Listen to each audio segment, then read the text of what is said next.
Bonjour chers auditeurs. Bienvenue sur votre chaîne.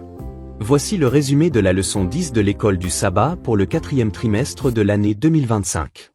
Merci d'avoir aimé cette vidéo et de l'avoir partagée avec vos amis et connaissances. Le titre de cette leçon, le vrai Josué. Le texte à mémoriser se trouve dans le livre de 1 Corinthiens 10, verset 11.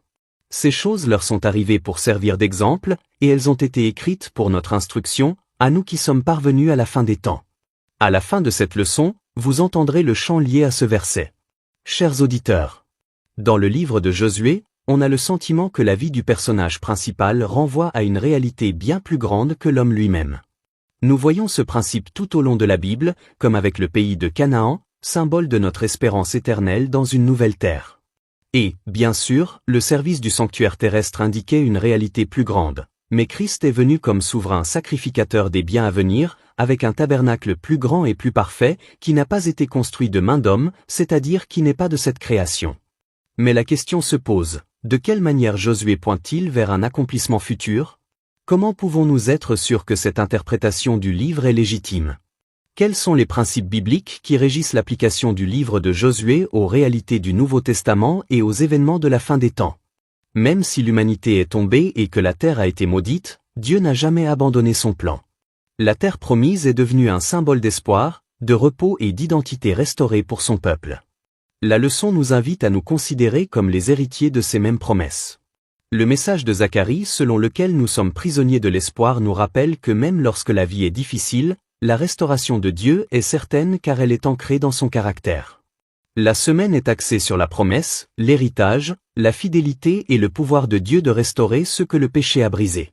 Leçon du dimanche. L'Éden perdu, l'Éden promis à nouveau. Les leçons du dimanche reviennent sur le moment où l'humanité a perdu l'Éden. Le péché d'Adam et Ève a apporté la douleur, la lutte et la séparation. Mais même dans ce moment tragique, Dieu a semé une promesse de restauration. La malédiction sur la terre et l'exil de l'Éden étaient douloureux, mais le but de Dieu était de ramener les cœurs humains vers lui.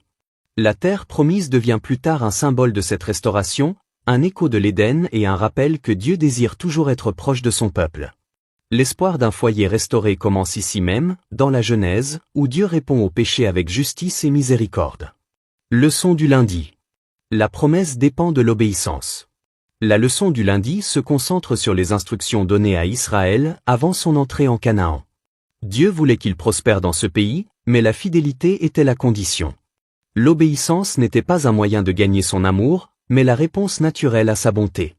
La prospérité d'Israël dans le pays dépendait de son écoute de la voix de Dieu. La terre promise n'était pas seulement une question de géographie, c'était une relation. La leçon souligne que les bénédictions découlent d'une relation étroite avec Dieu, et que la désobéissance entraîne la perte, non pas parce que Dieu retire son amour, mais parce que les gens se séparent de sa protection. Le message est simple, Dieu est fidèle, et nous sommes invités à répondre par une obéissance fidèle. Leçon du mardi. Josué comme type du Christ. Comme nous l'avons découvert la première semaine, Josué a été présenté comme un nouveau Moïse qui, dans la vie de la deuxième génération, a répété les étapes les plus importantes de l'exode d'Égypte. Tout comme Moïse, Josué a été mandaté par une rencontre personnelle avec le Seigneur. Sous la direction de Moïse et de Josué, la renommée d'Israël parmi les nations inspirait la crainte. Moïse a conduit Israël à traverser la mer Rouge, et Josué a conduit Israël à traverser miraculeusement le Jourdain. Les deux leaders se sont vus rappeler la nécessité de la circoncision et l'importance de la Pâque. La manne a commencé à tomber à l'époque de Moïse et a pris fin avec Josué. Tous deux ont reçu l'ordre d'ôter leurs sandales. La main tendue des deux hommes symbolisait la victoire d'Israël. Moïse donna des instructions pour le partage du pays et l'établissement de villes de refuge. Josué accomplit ces instructions. Tous deux prononcèrent un discours d'adieu à la nation et renouvelèrent l'alliance avec le peuple à la fin de leur ministère. Josué était vieux, mais il restait encore beaucoup de territoire à conquérir. Cette leçon montre que Dieu donne des dons, mais que son peuple doit les recevoir activement. Israël était appelé à aller de l'avant dans la foi, en croyant que Dieu éliminerait les obstacles s'il obéissait. Cela devient une leçon spirituelle pour les croyants d'aujourd'hui. Même si Dieu nous a donné la victoire en Christ, il y a encore des domaines de la vie qui exigent de la persévérance, du courage et une dépendance quotidienne. Les promesses sont certaines, mais c'est la foi qui nous fait aller de l'avant pour les revendiquer. Mercredi. Jésus, le véritable Josué. La leçon du mercredi détourne notre regard des promesses terrestres pour le diriger vers le royaume inébranlable que Dieu établira pour l'éternité. Les chapitres 3 et 4 de l'Épître aux Hébreux révèlent que l'œuvre de Josué renvoie en fin de compte à Jésus, qui apporte un repos bien plus profond et durable que l'entrée en Canaan. Josué est entré en Canaan après 40 ans, Jésus a commencé son ministère après 40 jours dans le désert. Josué a traversé le Jourdain, Jésus a été baptisé dans le Jourdain lorsqu'il a lancé sa mission de salut.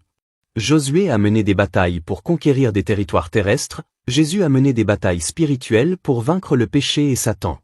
Josué a réparti les terres, Jésus accorde à son peuple un héritage spirituel. La terre promise annonçait quelque chose de bien plus grand, une réalité future où Dieu règne pour toujours, où le péché a disparu et où son peuple vit dans une paix parfaite. Les croyants font déjà partie de ce royaume par le Christ. La gratitude devient alors une réponse naturelle. L'adoration, la révérence et la crainte découlent de la reconnaissance de la grandeur de ce que Dieu nous a offert. La leçon invite les lecteurs à vivre dans une perspective éternelle, en accordant plus de valeur au royaume qui ne peut être ébranlé qu'aux choses temporelles de ce monde. Leçon du jeudi. Josué et l'Église aujourd'hui. Tout comme Israël a mené des guerres physiques, l'Église mène aujourd'hui une guerre spirituelle, non pas avec des armes, mais avec la vérité, la foi et la dépendance envers Dieu. Croyants, combattez les forces spirituelles. Restez fermes dans la foi et les Écritures. Profitez du repos spirituel en Christ. Recevez l'héritage qui vous est réservé dans les cieux. En fin de compte, l'accomplissement complet de la typologie de Josué se produit lors de la seconde venue, lorsque Christ accorde à son peuple le repos éternel sur la nouvelle terre. Tout comme Josué a exhorté Israël à ne pas tarder à prendre possession du pays, Jésus nous exhorte aujourd'hui à ne pas tarder à entrer dans son salut, sa mission et son repos. Dieu voulait qu'Israël connaisse la liberté, loin de la peur, de l'oppression et des luttes sans fin. La terre était un don de repos, mais ils ont souvent échoué à en profiter à cause de leur désobéissance. Plus tard, Jésus invite chacun à connaître le vrai repos en lui, un repos plus profond que la terre ou le territoire, un repos de l'âme. La leçon explore comment Dieu désire restaurer chaque vie, en offrant le repos spirituel, la guérison et l'espoir. La restauration n'est pas un rêve lointain, elle commence dès maintenant pour ceux qui font confiance à ses promesses. Leçon du vendredi. Réflexion et application. Le vendredi encourage la réflexion sur ce que signifie être héritier des promesses divines. Il nous invite à réfléchir à la manière dont la fidélité de Dieu devrait façonner notre vie quotidienne. La leçon se termine en nous rappelant que nous ne sommes pas des vagabonds sans espoir, mais des prisonniers de l'espoir. Les promesses de Dieu sont certaines, sa restauration est réelle et son royaume vient. Notre rôle est de persévérer dans la foi, d'obéir avec amour et de garder les yeux fixés sur l'avenir que Dieu a préparé. À l'époque de Jésus, beaucoup n'ont pas su le reconnaître parce qu'ils s'accrochaient aux apparences plutôt qu'à la réalité spirituelle. La leçon nous met en garde contre cette erreur. L'Église d'aujourd'hui a besoin de croyants animés par l'esprit de Josué et de Caleb, courageux, fidèles et prêts à suivre Dieu sans réserve. À l'époque de Jésus, beaucoup n'ont pas su le reconnaître parce qu'ils s'accrochaient aux apparences plutôt qu'à la réalité spirituelle. Cette leçon nous met en garde contre le risque de commettre la même erreur. L'Église d'aujourd'hui a besoin de croyants animés par l'esprit de Josué et de Caleb, courageux, fidèles et prêts à suivre Dieu sans réserve. Chers auditeurs, voici le message clé à retenir de cette leçon. La typologie nous aide à voir comment toute la Bible pointe vers Jésus. Josué préfigure le Christ en tant que chef, guerrier et dispensateur de repos. La vie chrétienne est une conquête spirituelle, menée avec foi, vérité et persévérance. L'accomplissement final de l'histoire de Josué est la seconde venue, lorsque le Christ conduira son peuple dans la terre promise éternelle. Nous sommes appelés à refléter le caractère du Christ comme Josué a reflété celui de Dieu. Que Dieu vous bénisse.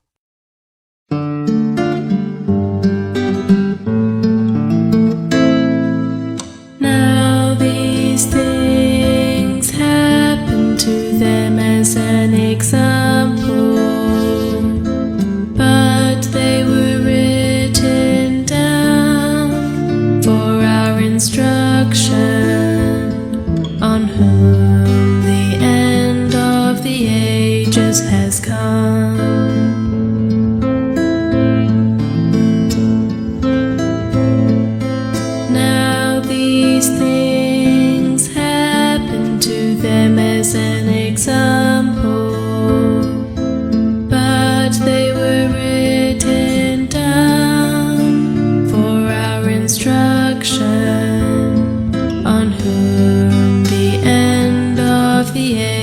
just as kind.